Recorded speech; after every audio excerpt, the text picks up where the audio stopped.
अध्याय 303 मृत चालक।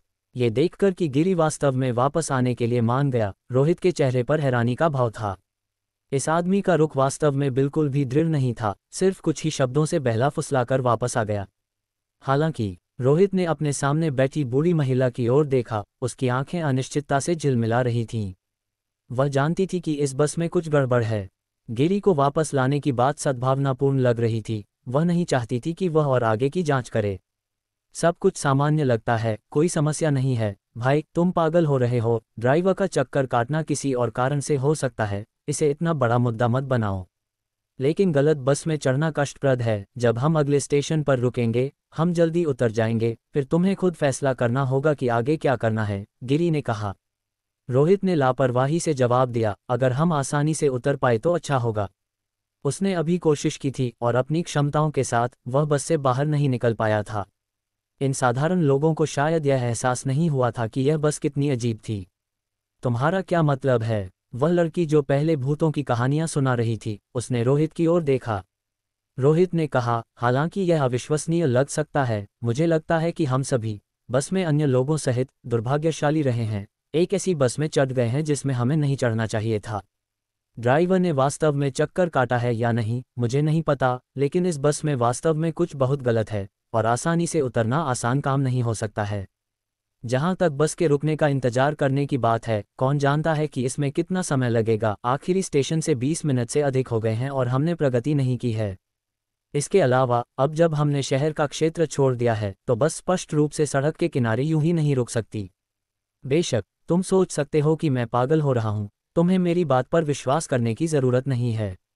अगर बाद में वास्तव में कुछ गलत होता है तो यह निश्चित नहीं है कि मैं तुम्हारी मदद नहीं कर पाऊंगा। चाहे तुम विश्वास करो या नहीं, इससे कोई खास फर्क नहीं पड़ता।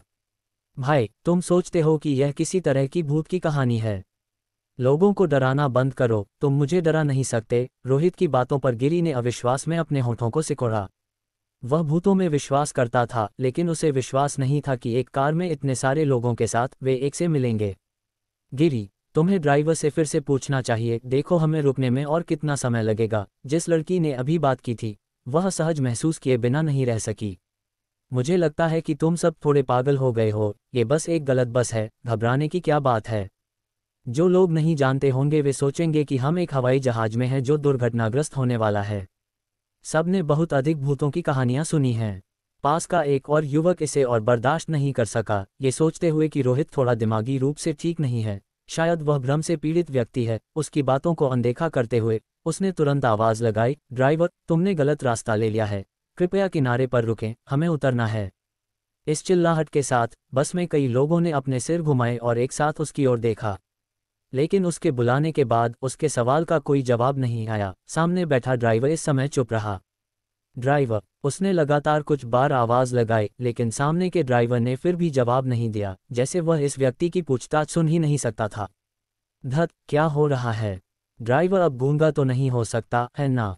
मैं जाकर जांच करूंगा, युवक गुस्से में बोला, आगे बढ़ते हुए। पहले से अलग, जब वह बूढ़ी महिला के पास से गुजरा तो उसने उसे रोकने की कोशिश नहीं की। अरे, मैं तुमसे बात कर रहा हूँ। युवक गुस्से के संकेत के साथ पास आया, ड्राइवर की सीट के क्षेत्र तक चला गया और स्टीयरिंग व्हील पर बैठे ड्राइवर को धक्का दिया। लेकिन यह धक्का महत्वपूर्ण था। ड्राइवर, जो इतने समय से स्टीयरिंग व्हील पर था, कमजोर होकर गिर पड़ा। उसकी टोपी जमीन पर गिर गई, जिससे एक कठोर पीला चेहरा सामने आया जिस पर मौत की सफेदी छाई हुई थी और उसके हल्के खुले मुंह से एक दुर्गंध आ रही थी। ये स्पष्ट था कि ड्राइवर को कम से कम एक दिन से मौत हो चुकी थी। अब वह सड़ना शुरू हो रहा एक शव मात्र था। आटिल्ड, युवक इतना डर गया कि उसका चेहरा सफ़ेद पड़ गया और वह जमीन पर गिर गया। गौतम, क्या हुआ? उसके साथी गिरी ने जल्दी से पूछा। ड्राइवर, वह मर चुका है। गौतम नाम का युवक इस समय इतना डर गया था कि वह लगभग रो रहा था। जमीन पर पड़े ड्राइवर के शव की ओर इशारा कर रहा था। उसका पूरा शरीर डर से कांप रहा था।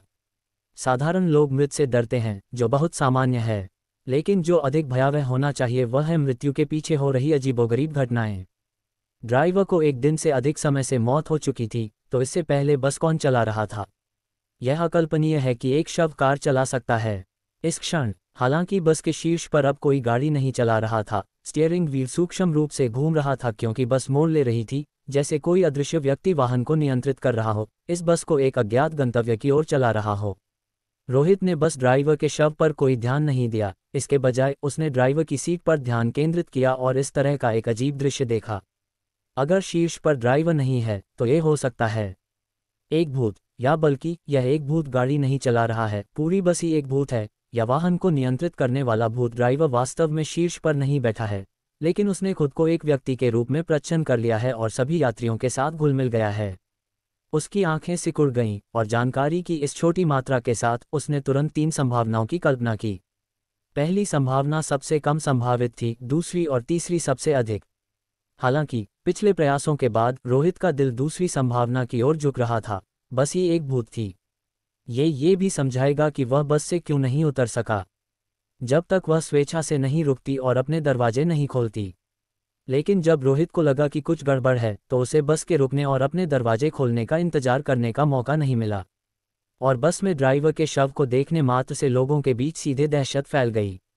ये केवल गिरी, गौतम और अन्य 5 यात्री ही नहीं थे जो दहशत में थे, अन्य यात्रियों को भी हिस्टीरिया होने लगा। स्थिति की गंभीरता का एहसास हुआ। यह अब बस के गलत रास्ते पर जाने का एक साधारण मामला नहीं था। जल्दी करो, पुलिस को बुलाओ, एम्बुलेंस को बुलाओ, ड्राइवर को दिल का दौरा पड़ा होगा, किसी ने चिंतित होकर चिल्लाया। जब ड्राइवर का शव पहले से ही बदबू दे रहा है तो एम्बुलेंस को बुलाने का क्या फ़ायदा। जल्दी से बस पर नियंत्रण पाओ, वाहन को रोको, इसे नियंत्रण से बाहर मत जाने दो, वरना हम सब खत्म हो जाएंगे, दूसरे व्यक्ति ने कहा, जो अपनी प्रतिक्रिया में अपेक्षाकृत शांत था। एक अपरिचित मध्यम आयु वर्ग के व्यक्ति ने पहल की और आगे बढ़े, अनुभवी ड्राइवर के कौशल को दिखाने के लिए तैयार लग रहे थे। स्टीयरिंग व्हील को नियंत्रित किया, ब्रेक पर हल्के से दबाया, बस को रोकने की तैयारी कर रहे थे। हालांकि जैसे ही मध्यम आयु वर्ग के व्यक्ति ने नियंत्रणों में हेरफेर करना शुरू किया, उसे अचानक एहसास हुआ बस बिल्कुल भी चालू नहीं हुई थी। डैशबोर्ड पर विभिन्न संकेतक बंद थे। भले ही वाहन नहीं चल रहा था, बस अभी भी राजमार्ग पर 50 मील प्रति घंटे की गति से आगे बढ़ रही थी। शक्ति खोने के बाद रुकने का कोई इरादा नहीं दिखा रही थी।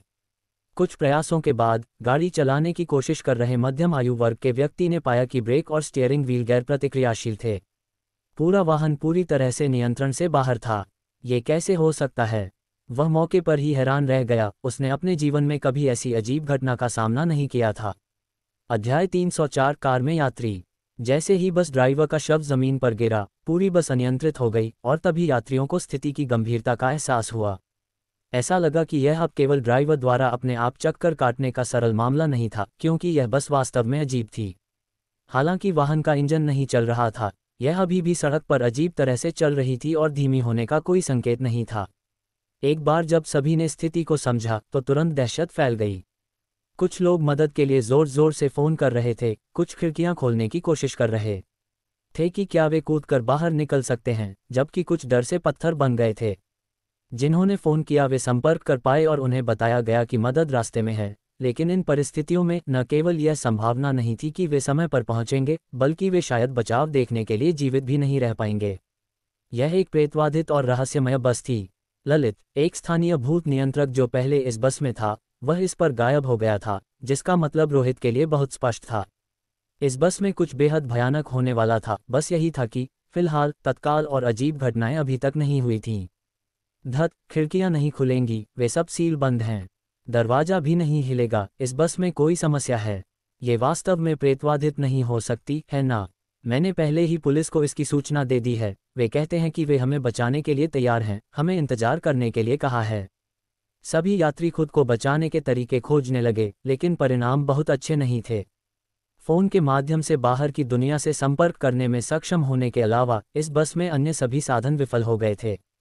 अन्य यात्रियों की घबराई हुई स्थिति देखकर गौतम भी डर से पागल हो गया। गिरी, अब हम क्या करें? हम निश्चित रूप से किसी बुरी चीज़ से टकरा गए हैं। उदासी भरे चेहरे के साथ गिरी ने कहा, मुझे कैसे पता होगा कि क्या करना है? यह मेरा पहली बार है जब मैं इस तरह की किसी चीज़ का सामना कर रहा हूँ। वैसे भी चलो यहाँ से बाहर निकलने की कोशिश करते हैं। अगर यह वास्तव में प्रेतवाधित है तो हम बड़ी मुसीबत में हैं। मैं जयपुर शहर में अपने दोस्त की तरह मरना नहीं चाहता। मैंने हमेशा तुमसे कहा था कि भूत वास्तव में मौजूद हैं, लेकिन तुम बस मुझ पर विश्वास नहीं करते थे। लेकिन हम इस बस से कैसे उतरेंगे? गौतम ने हकलाते हुए पूछा, स्पष्ट रूप से घबराया हुआ था। इस क्षण रोहित ने अन्य यात्रियों की घबराहट को नज़रअंदाज किया और अपनी सीट छोड़ने का फैसला किया, खड़ा हो गया और ड्राइवर के क्षेत्र की ओर चल पड़ा।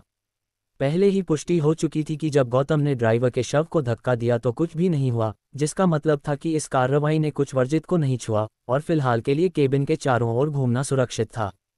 चूंकि यह सुरक्षित था, इसलिए आसपास की जांच करना आवश्यक था। घबराए हुए भीड़ से गुजरते हुए वह ड्राइवर की सीट के पास गया ताकि उसकी जांच कर सके। कोई अभी भी बस को रोकने के लिए स्टीयरिंग व्हील को नियंत्रित करने की कोशिश कर रहा था, लेकिन ये पूरी तरह से बेकार था। रोहित ने चारों ओर देखा लेकिन कोई सुराग नहीं मिला, न ही उसे कोई पैटर्न मिला। ऐसा लग रहा था कि इस बिंदु पर स्थिति का कोई समाधान नहीं था। उसे लगा जैसे यात्रियों को एक सेल में बंद कर दिया गया है जिसमें बाहर निकलने का कोई रास्ता नहीं है, सिवाय शायद बस के दरवाजे किसी बिंदु पर स्वचालित रूप से खुल जाएं। ये बस आखिर क्या है? साधारण लोगों का यहाँ फंस जाना एक बात है, लेकिन मैं भी फंस गया हूँ। उसके पास अब परिस्थितियों में किसी तरह के बदलाव का इंतजार करने के अलावा कोई बेहतर विकल्प नहीं था। और जैसे ही वह अपनी सीट पर वापस जाने के लिए मुड़ा, अचानक उसने बस के बीच में लटकी एक काली इलेक्ट्रॉनिक डिस्प्ले स्क्रीन देखी। हालांकि वाहन चालू नहीं था और स्क्रीन विद्युतीकृत नहीं थी, यह अभी भी जल रही थी। लाल रोशनी ने शब्दों की एक पंक्ति बनाई जो तैरती हुई आई, वर्तमान यात्रियों की संख्या 2।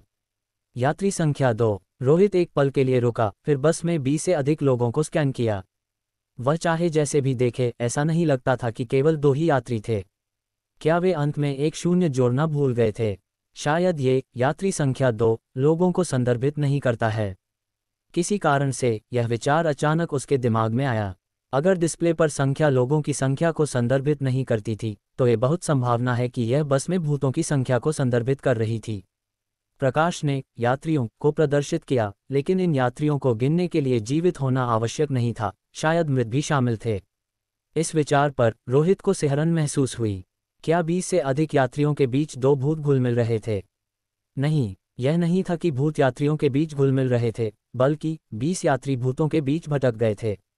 शायद ये बस बिल्कुल भी जीवित लोगों के लिए नहीं थी और अन्य लोग बस एक भूत बस पर गलती से चढ़ गए थे। यात्रियों पर एक और नज़र डालते हुए इस बार रोहित ने अतिरिक्त सावधानी के साथ उनकी जांच की, किसी भी अप्राकृतिक प्राणी की पहचान करने की कोशिश की। उसने तुरंत कई संदिग्ध व्यक्तियों पर ध्यान केंद्रित किया। ड्राइवर का शव जमीन पर पड़ा था, जिसे सभी ने नज़रअंदाज कर दिया था। सामने बैठी बूढ़ी देहाती महिला, जिसने पहले गिरी को चेतावनी देने के लिए बोली थी। और बस की सबसे आखिरी पंक्ति। बस में चढ़ने के बाद से 2 यात्री जो चुप रहे थे, ऐसे बैठे थे जैसे कुछ भी गलत नहीं था।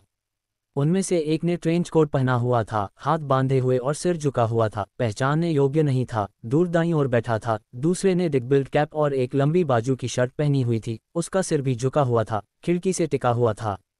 अलग अलग बैठे, गतिहीन, वे कठोर लाशों से मिलते जुलते थे, एक भयानक अकथनीय आभा उत्सर्जित कर रहे थे।